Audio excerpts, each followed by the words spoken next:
नमस्कार प्रिय विद्यार्थियों।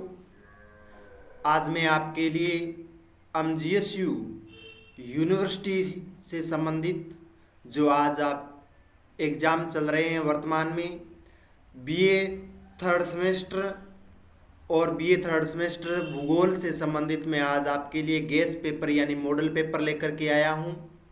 ह्यूमन ज्योग्राफी की ये मॉडल पेपर आपके लिए बहुत बहुत मोस्ट इम्पोर्टेंट ये क्वेश्चन रहने वाले हैं और ये 100% क्वेश्चन पूछे जाएंगे।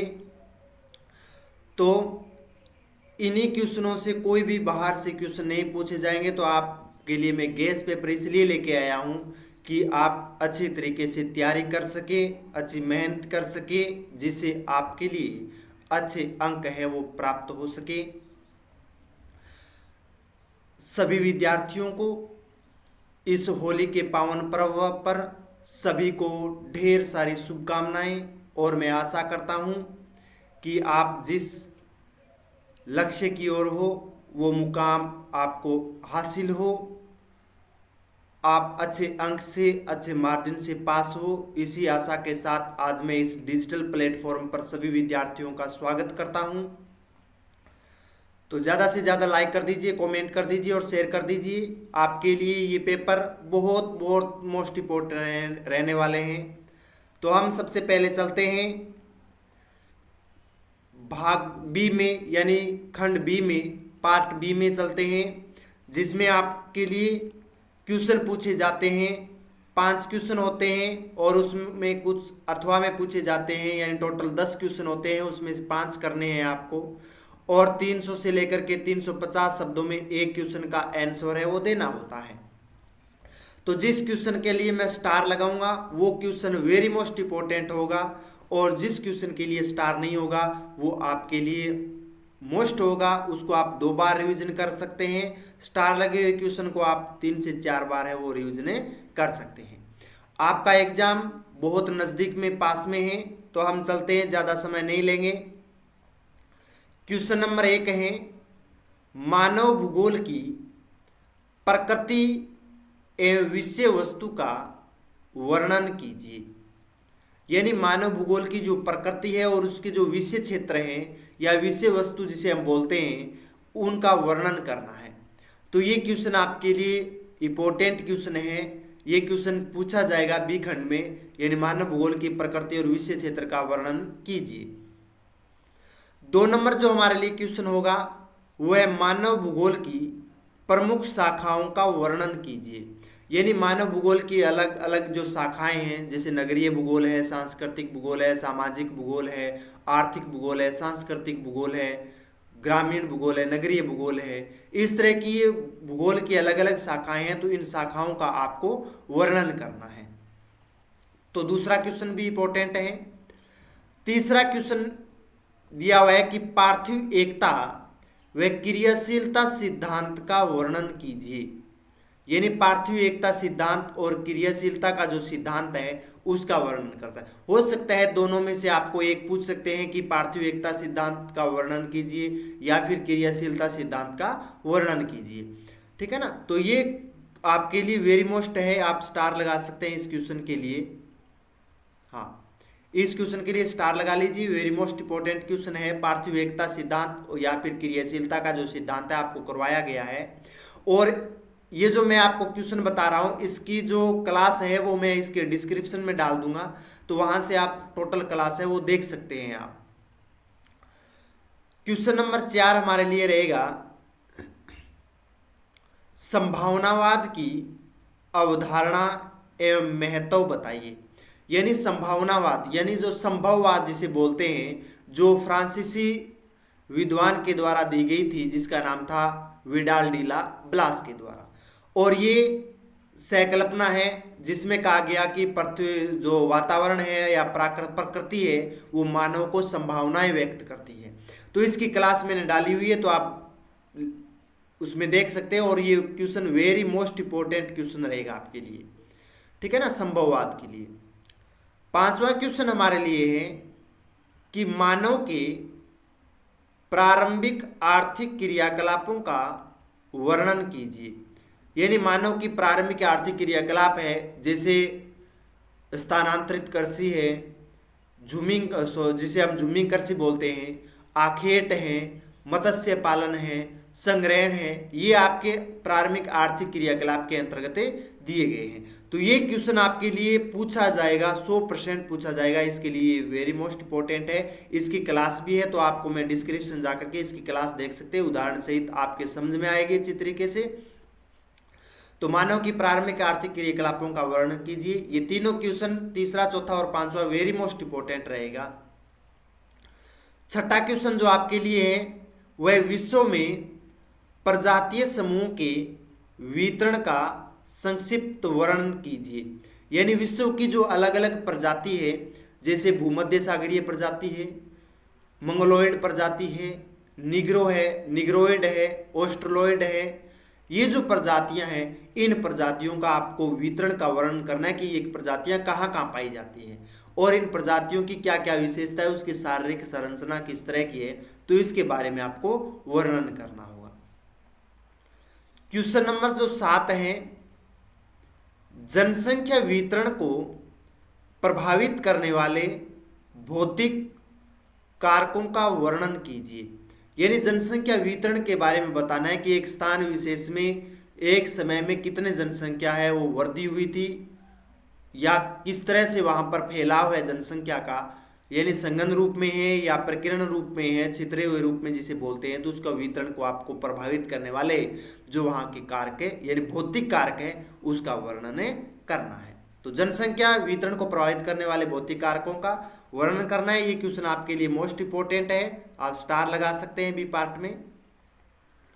8वां जो क्वेश्चन रहेगा हमारे लिए, और 8वें क्वेश्चन में है प्रवास की परिभाषा देते हुए इसके प्रकारों का वर्णन कीजिए। यानी प्रवास के बारे में बताया गया है कि प्रवास यानी मानव का स्थानांतरण एक स्थान से दूसरे स्थान की ओर, तो उसकी परिभाषा देनी है, उसके प्रकार कौन कौन से हैं, यानी उद्गम स्थल उसका कौन सा है, गंतव्य स्थल कौन सा है, इस तरह से उनके वर्ण, उनके प्रकारों का भी वर्णन करना है। तो प्रवास वाला आपके लिए क्लास देख सकते हैं, वेरी मोस्ट इंपॉर्टेंट क्वेश्चन है ये प्रवास के लिए। इसके बाद में हम अगर 9वां क्वेश्चन देखें तो भारत की जनसंख्या नीति और कार्यक्रम का वर्णन कीजिए।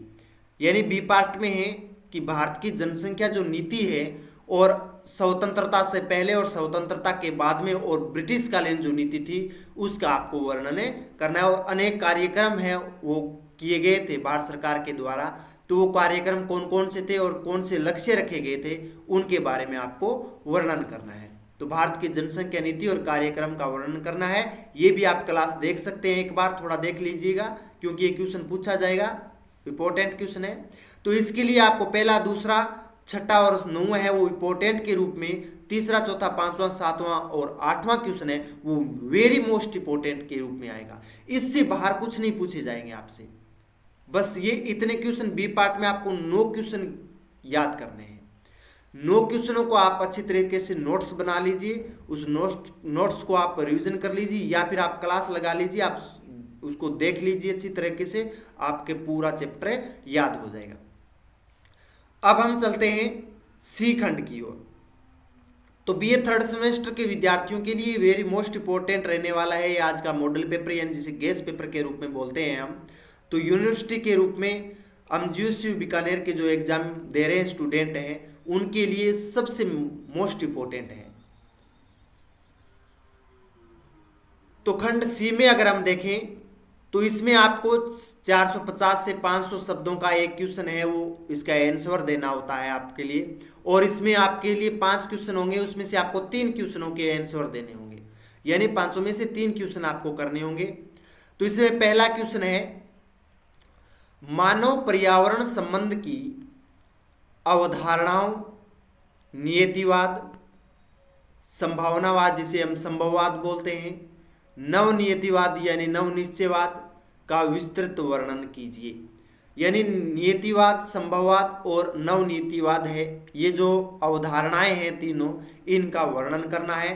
जो नियतिवाद थी जर्मन भूगोलवेताओं के द्वारा दी गई थी, फ्रेडरिक रेटजेल के द्वारा, संभववाद थी वो फ्रांसीसी भूगोलवेत्ता विडाल डी लाप्लास के द्वारा दी गई थी। नवनिश्चयवाद ग्रिफिथ टेलर के द्वारा दी गई थी। इसे रुको और जाओ निश्चयवाद भी कहा जाता है। तो इसकी भी क्लास है, आप देख सकते हैं। ये क्वेश्चन आपके लिए 100% पूछा जाएगा बड़े क्वेश्चनों में, तो इसके लिए मैं बड़ा सा स्टार बना देता हूं। ये क्वेश्चन आप क्लास देख सकते हैं इसके लिए। उसके बाद में 3 नंबर जो हमारा क्वेश्चन रहेगा, 2 नंबर, वह पर्यावरण के प्रति मानव अनुकूलन का वर्णन करते हुए एस्किमो, बुशमैन, मसाई और इसमें एक और जोड़ देना गोंड जनजाति का उदाहरण सहित वर्णन कीजिए। तो यानी मानव पर्यावरण का जो पर्यावरण के प्रति मानव का जो अनुकूलन था वो किस तरह से किया था उसका वर्णन करना है। जैसे शीत प्रदेशों में निवास करने वाली जनजाति थी एस्किमो, गर्म प्रदेशों में निवास करने वाली जनजाति आती है बुशमैन, पठारी क्षेत्रों में निवास करने वाली जनजाति आती है मसाई, इसी तरह से गोंड जनजाति भी है। तो इन जनजातियों का आपको वर्णन करना है उदाहरण से। तो इसकी भी क्लास दे रखी है, ये वेरी मोस्ट इंपोर्टेंट क्वेश्चन है। तो इन चारों जनजातियों में से आपके लिए क्वेश्चन आएगा 100% के लिए।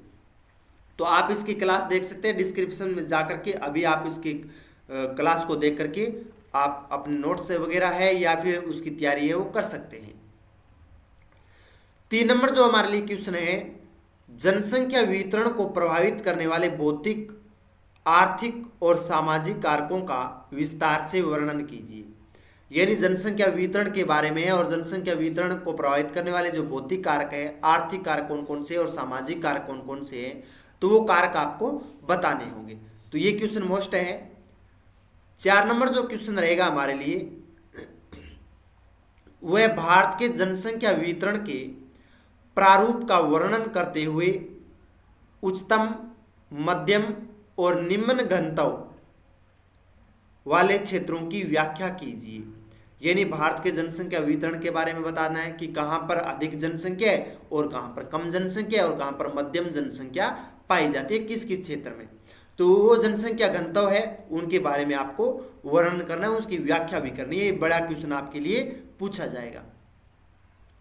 उसके बाद में ये मोस्ट क्वेश्चन है, 4 नंबर स्टार लगा सकते हैं आप। 5 नंबर क्वेश्चन है, मानव प्रवास के कारणों, प्रकारों एवं प्रभावों का विस्तृत वर्णन कीजिए। यानी जो मानव प्रवास है और मानव प्रवास के कारण बताने की क्यों क्या कारण है जिसे वो प्रवास करता है, कौन से भौतिक कारक हो सकते हैं, आर्थिक कारक, धार्मिक कारक, राजनीतिक कारक या सामाजिक कारक हो सकते हैं कारण, प्रकार कौन कौन से हैं इसके, तो वो प्रकार बताने हैं आपको, और उसके प्रभाव क्या होते हैं जिस तरह से प्रवास करते हैं, तो प्रभाव कौन कौन से हैं तो वो भी आपको बताने। ये क्वेश्चन आपके लिए वेरी वेरी मोस्ट इंपोर्टेंट है क्वेश्चन होगा। तो प्रवास वाला क्वेश्चन है, आप अच्छे तरीके से तैयारी कर सकते हैं, ये क्वेश्चन आपके लिए पूछा जाएगा। 6 नंबर जो क्वेश्चन है आपके लिए, वह भारत में जनसंख्या वृद्धि की समस्या, उसके कारण एवं नियंत्रण के उपायों का विस्तृत वर्णन कीजिए। यानी भारत में जनसंख्या की जो वृद्धि है उसकी समस्या क्या है, उसके कारण और उसके नियंत्रण किस तरह से कर सकते हैं, उपाय आपको बताने होंगे। तो आपके लिए इसमें 6 क्वेश्चनों में 4 क्वेश्चन वेरी मोस्ट इंपोर्टेंट के रूप में, पहला, दूसरा, चौथा, पांचवा, और आप तीसरा और छठा क्वेश्चन एक बार रिविजन कर सकते हैं अच्छी तरीके से। तो ये क्वेश्चन आपके लिए वेरी मोस्ट इंपोर्टेंट है सी पार्ट के लिए। तो बी खंड में और सी खंड में आपके दे रखे, और आपकी इन बी और सी में तैयारी हो जाएगी तो आपको ए खंड करने से कोई नहीं रोक सकता है, आपकी अपने आप है वो तैयारी हो जाएगी। उसमें 5 आपको बहुविकल्प क्वेश्चन पूछे जाएंगे और 5 आपके लिए रिक्त स्थान वाले क्वेश्चन पूछे जाएंगे। तो घबराने की आवश्यकता नहीं है। जब भी आप एग्जाम हॉल में, एग्जाम रूम में बैठो तो आप रिलैक्स होकर के इस जो मॉडल पेपर मैंने आपको दिए, बस इतने ही क्वेश्चन आपको याद करने हैं, और बाकी आपके दिमाग में जो भी कचरा भरा हुआ है उसे एक बार बाहर निकाल दीजिए। मैं गारंटी के साथ कह रहा हूं, आपने ये क्वेश्चन पढ़ लिए, आपके 85 से 90% ज्योग्राफी में कोई नहीं रोक सकते हैं आपके लिए। और आपके इस ज्योग्राफी में 90 से 85 बनेंगे तो अन्य सब्जेक्टों में आपके अंक में भी, परसेंटेज में भी सुधार हो जाएंगे। तो ये आपके आज के लिए मॉडल पेपर था। सभी विद्यार्थियों की मैं आशा करता हूं एक बार पुनः इस होली के पावन पर्व की सभी को ढेर सारी शुभकामनाएं, और आप इंजॉय कीजिए, रंगों का गुलाल लगाइए एक दूसरे के साथ में, और इसी हंसी खुशी के साथ में आप एग्जाम की तैयारी भी कीजिए। इसके लिए आपका बहुत बहुत धन्यवाद। जय हिंद, जय भारत, बहुत बहुत धन्यवाद।